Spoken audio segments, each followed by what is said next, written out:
তোর বিয়েতে তো আমার নাচার খুব শখ, খুব নাচতে ইচ্ছা করছে, বিয়েটা করে নে। পিসি ঠাকুমা, আমারও না অনেক দিন ধরে খুব কান্না পাচ্ছে, কিন্তু কোনো কারণই পাচ্ছি না কাঁদার। আর তাছাড়া অনেক দিন ধরে এটাও ভাবছি যে শ্রাদ্ধ বাড়ি নিয়ে একটা ব্লগ বানিয়ে ভাইরাল হয়ে যাবে। কিন্তু আমি তো তোমাকে বলছি না মরে যেতে, নাচার ইচ্ছা হচ্ছে। আমারও তো ইচ্ছা একটা ভালো ঘরে নিজের মেয়ের বিয়ে দিতে। বাবা, তুমি কি আজকাল তাপস পালি সিনেমা দেখছো? এত ইমোশনাল ডায়লগ দিচ্ছ কেন? এত অ্যাক্টিং করো না, তোমার দ্বারা হয় না। আর যদি তোমার অ্যাক্টিং করার এতই শখ হয় তাহলে সিরিয়ালে জয়েন করো, অন্তত দুটো পয়সা আসবে। আরে বিয়েটা তো করে নে, তারপরে যা খুশি করবি। না দিদি, আমাকেও তোর জালে ফাঁসাস না।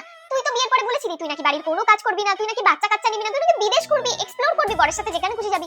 3 বছর তো হয়ে গেল, দীঘা ছাড়া কোনো কোথাও যেতে পারিসনি। তারপর আবার বেবিও হয়ে গেছে, এখন তো তোকেই ওর ডাইপার গুলো চেঞ্জ করতে হয়, তাই না? তারপরে সংসারের সমস্ত কাজও করতে হয়। তাই তোর জালে আমাকে ফাঁসাস না যে বিয়ের পরে বরের সাথে সমস্ত কিছু করে নিবি। না রে, আমি বিয়ের আগেই সমস্ত কিছু করতে পারবো, তার জন্য আমার বরের দরকার পড়বে না। আমার তো 18 বছর বয়সে 3-3টে বাচ্চা হয়ে গেছিল, আর একে দেখ এখনো বিয়েই হলো না। ঠাকুমা, তোমাদের টাইমে মেয়েদেরকে পড়াশোনাও করতে হতো না, চাকরিও করতে হতো না, আর ইন্টারনেটও ছিল না। তাই ফ্রি টাইমে কি করবে বলো? তাই তোমরা বছর বছর। কিন্তু আমাদের কাছে অনেক রকম কাজ আছে, তাই তোমাদের মতন সারা জীবন বাচ্চা মানুষ করে যেতে পারলাম না। একটা দারুণ ছেলে পেয়েছি, ইঞ্জিনিয়ার, আর মায়ের কথায় ওঠে বসে। খুব ভালো ছেলে।